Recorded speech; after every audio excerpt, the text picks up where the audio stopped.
కదా, ప్రజలు మెచ్చుకోవాలి కదా, ప్రజలకి అన్ని సదుపాయాలు చేయాలి కదా. నువ్వు ఏది చేయకుండా నేను 30 ఏళ్ళు పరిపాలిస్తానంటే ప్రజలేం పిచ్చాళ్ళ? ప్రజల్లో చైతన్యం వచ్చేది కాబట్టే ప్రజా చైతన్యం మేము ఎవ్వరూ కూడా ఊహించాల. తర్వాత నేను ఒక్కనే గారు జైల్లో ఉంది, చంద్రబాబు నాయుడు కూడా జైల్లో ఉన్నాడని అనిపించుకోవడం కోసం ఆయన అర్ధరాత్రి ఎక్కడో దీంట్లో ఉంటే అక్కడికి వెళ్ళి లేపి కార్లు తీసుకొచ్చి ఎక్కడ తీసుకెళ్లాలో కూడా తెలియకుండా 24 గంటల కార్లు తిప్పి చివరికి పోలీస్ స్టేషన్లో అప్పచెప్పారు. సార్ ఇక్కడ జైల్లోకి వెళ్ళిన తర్వాత ఏ విధమైన ఫెసిలిటీ, ఒక మాజీ ముఖ్యమంత్రి 14 సంవత్సరాలు ముఖ్యమంత్రిగా చేసిన ఒక వ్యక్తిని జైల్లో పెడితే దానికి కొన్ని ఫెసిలిటీస్ ఉంటాయి. వాళ్ళకి అవి ఏమీ లేవు. ఫ్యాన్ కూడా లేదు, దోమలు అసలు ఏమి పడుకోవడానికి. హైకోర్టుకి వెళ్ళి తెచ్చుకున్నారు కదా సార్? తెచ్చుకున్నారు. ఆయన వేయలేదు కదా హైకోర్టు. అవును, హైకోర్టు వాళ్ళ డైరెక్షన్ లోనే అక్కడ మిగతావన్నీ వచ్చాయి. ప్రజలు వెళ్ళి అడిగితే దానికి హైకోర్టు నుంచి వచ్చిన తర్వాత అప్పుడు ఫ్యాన్లు అవి పెట్టి కూర్చోడానికి ఒక కుర్చీ, భోజనం చేయాలంటే అక్కడ కూర్చొని తినడానికి వచ్చిన టేబుల్, ఇలాంటివన్నీ చేశాడు. నేను అప్పుడు ఆ రోజున ఏమనుకున్నానో తెలుసండి, ఆయన అరెస్ట్ చేసిన రోజున చాలా మంచి పని చేశాడు జగన్మోహన్ రెడ్డి చంద్రబాబు నాయుడు గారిని అరెస్ట్ చేయడం.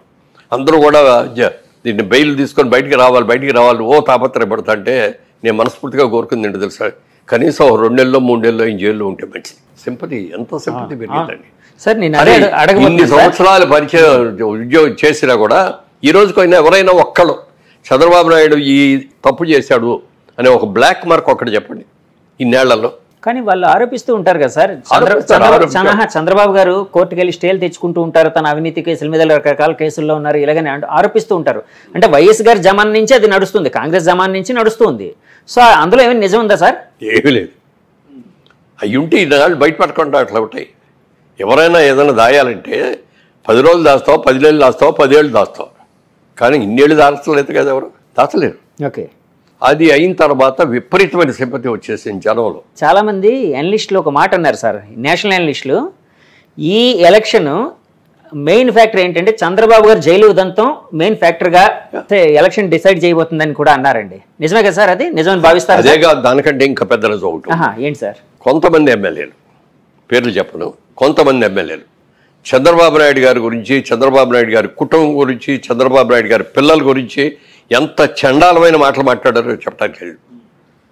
నీతికి నిజాయితీకి పెద్ద పేరైన ఎన్టీఆర్ గారి కుమార్తె ఆవిడ మీద కూడా ఇది పెట్టారు. అవన్నీ పెట్టిన రోజు చంద్రబాబు నాయుడు గారు కళ్ళెమ్మ నీళ్లు పెట్టుకొని ఏడ్చాడు.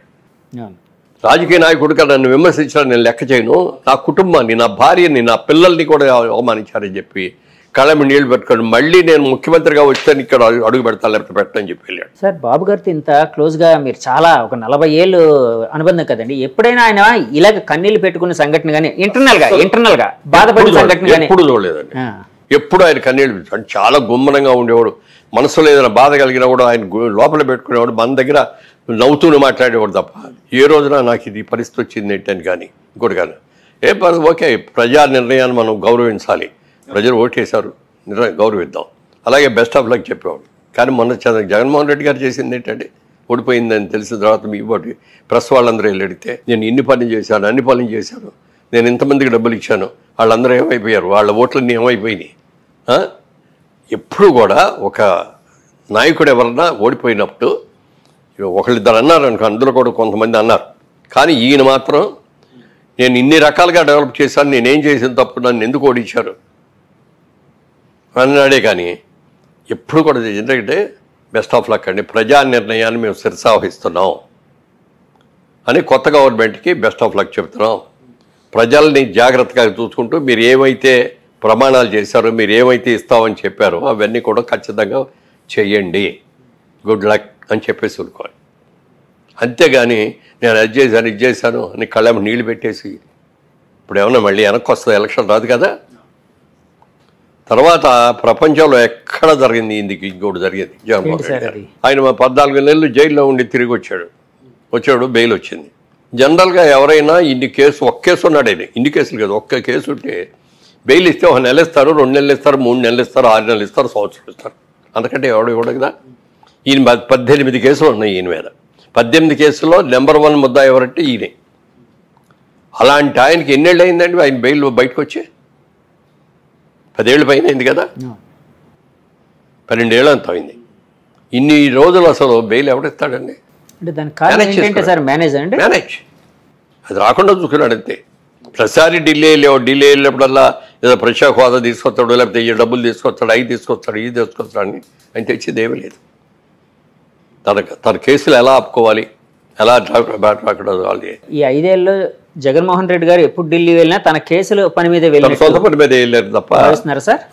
సో ఇలాంటి ఫ్యాక్టర్లన్నీ ఆయన ఓడించాయండి డెఫినెట్గా. మరి ఇవన్నీ కూడా ప్రతిదీ లెక్కేస్తారండి. వాళ్ళ ఎన్టీ రామారావు గారు రాజకీయాల్లో రాకముందు మన ఆళ్ళలో చూసుకుంటే ఓ 20% పేపర్ చదివేవారేమో రాజకీయాలతో టచ్ ఉండేది. 80% అసలు ఎవరికి టచ్ ఉండేది కాదు. అలాంటిది ఎన్టీ రామారావు గారు వచ్చిన తర్వాత ప్రతి వాళ్ళకిలో ఒక చైతన్యం వచ్చింది. ప్రతి ఒక్క రోజు మైక్ తీసుకెళ్ళి పెట్టండి, కూలి పని చేసే వాళ్ళ దగ్గర కూడా ధారాళంగా మాట్లాడేసేస్తారు. లేదండి, నేను చాలాసార్లు వెళ్ళినప్పుడు అద్భుతంగా మాట్లాడుతున్నారు సార్. అద్భుతంగా మాట్లాడతారు. ఇద్దరు లేదు, రామారావు రాకముందు ఆ చైతన్యం లేదు ఎవరిలో. రాజకీయ చైతన్యం తీసుకొచ్చింది ప్రజల్లో, ముఖ్యంగా పేదవాళ్లలో ఎన్టీ రామారావు. ఆయన ఎంత నిజాయితీగా ఉన్నాడో అంత మించిన నిజాయితీతో చంద్రబాబు నాయుడు గారు కూడా ఉన్నారు. నందమూరి వారి కుటుంబం మీద కానీ, నందమూరి వారి పిల్లల్లో ఇప్పుడు బాలకృష్ణ గారిలో కానీ, చంద్రబాబు నాయుడులో కానీ ఏ రోజున ఏదైనా ఒక్క అవినీతి కేసు ఉందో ఒక్కటన్నా. గాలికి వెళ్ళే వాళ్ళు కేసులు పెట్టవచ్చు, నా మీద కూడా పెట్టవచ్చు. నాకు ఇంతవరకు నా మీద ఎప్పుడు ఏ విధమైన కేసులు లేవు. నీతిగా ఉన్నాం కాబట్టి, ఇన్నేళ్ళు బట్టి ఉన్నాం. రియల్ ఎస్టేట్లో ఉండి ఏమీ లేదు. ఇన్కమ్ ట్యాక్స్ డిపార్ట్మెంట్లో ఏ రోజున మాకు ఇది రాదు. అన్నీ కూడా పర్ఫెక్ట్గా కట్టేస్తాం మేము. అందుకని మేము మా మీదకి రావు. మరి అలాంటి ఆయన అన్ని కేసులు ఉన్న ఆయన ఇన్నేళ్ళు ఎలా ఉండగలిగాడండి? ఎలా మేనేజ్ చేశాడండి? ఏదైనా పాపం పడాలి, టైం రావాలి. ఇవాళ ప్రజలందరూ కూడా అది గుర్తించి, అది తెలుసుకొని, చేసిన తప్పులు తీసుకొని మనం యునానిమస్గా వేయాలన్నారు.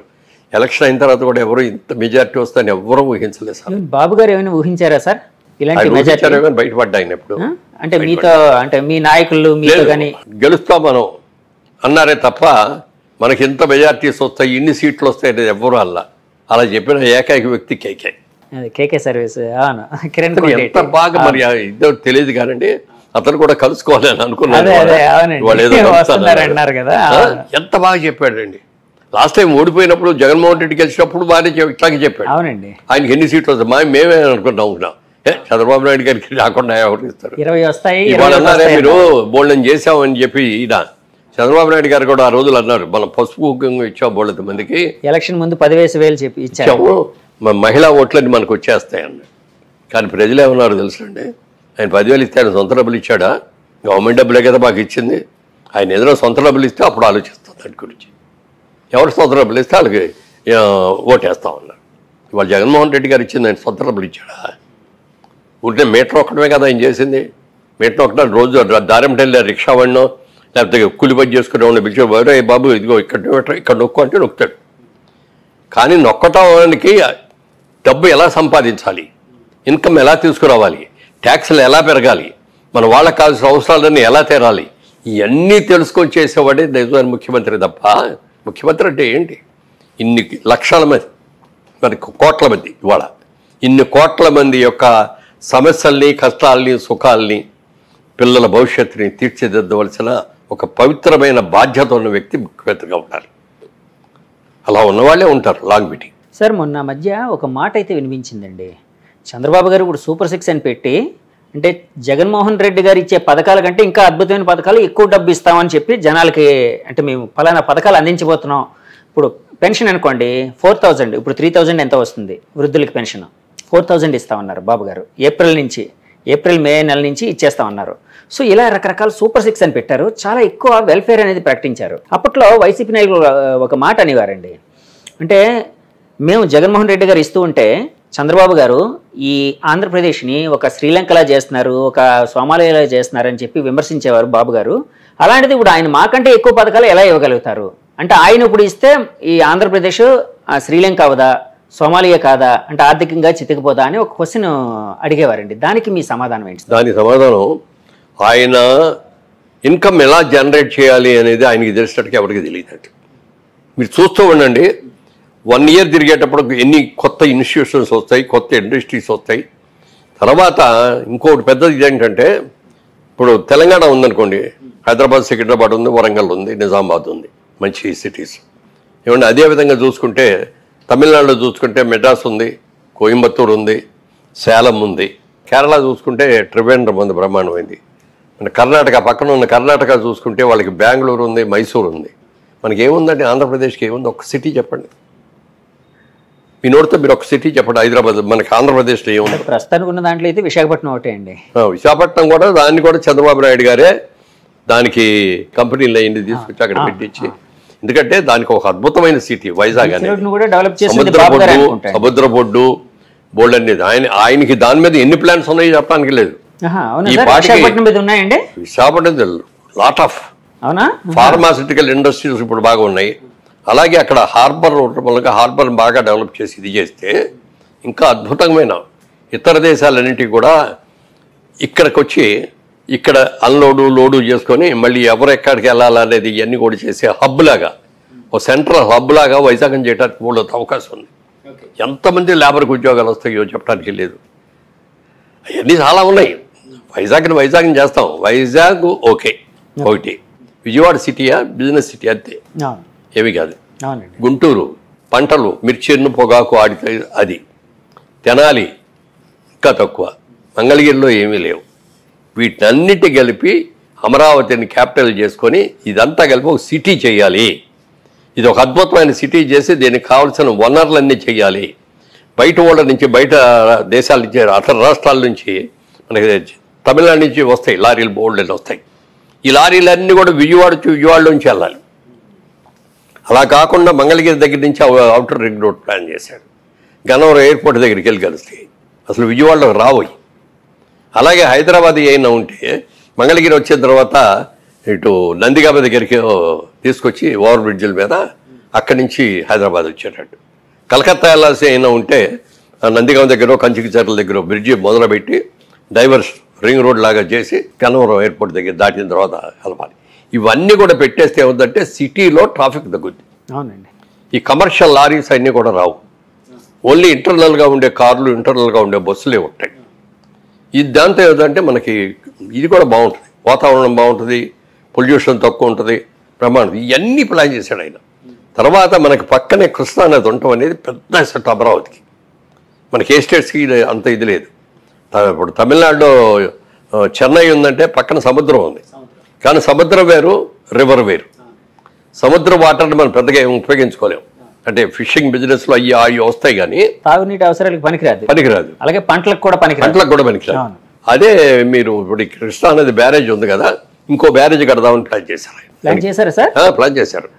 ఆ బ్యారేజ్ ఈ బ్యారేజ్ మధ్యలో వాటర్ స్టోర్ చేసి వీటిలన్నిటి కూడా కాలువల ద్వారా అమరావతి చుట్టూ లోపల ఎక్కడ కాలువలు పెట్టేసి ఆటిపోయింది. మళ్ళీ అందమైన ఐకాన్ బ్రిడ్జెస్, మన ఇటలీ లాగా, రోమ్ వాటర్ సిటీ. అలాగా దీన్ని చేయడానికి అన్ని ప్లాన్లు చేశారు. ఒక క్యాపిటల్ సిటీ ఎలా ఉండాలనే దాని మీద ఆయనకున్న అవగాహన ఇంత అంత కాదండి. ఎంతమందికి అట్లా అమరావతిని సెలెక్ట్ చేయటమే గొప్ప అయితే, అమరావతిలో ఎలాంటి క్యాపిటల్ కట్టాలి అనే దాని మీద జపాన్ వాళ్ళని పిలిచారు, సింగపూర్ వాళ్ళని పిలిచారు, మలేషియా వాళ్ళని పిలిచారు. ఇంకా ఎవరైనా ప్లాన్స్ ఉంటే ఇవ్వండి అన్నారు.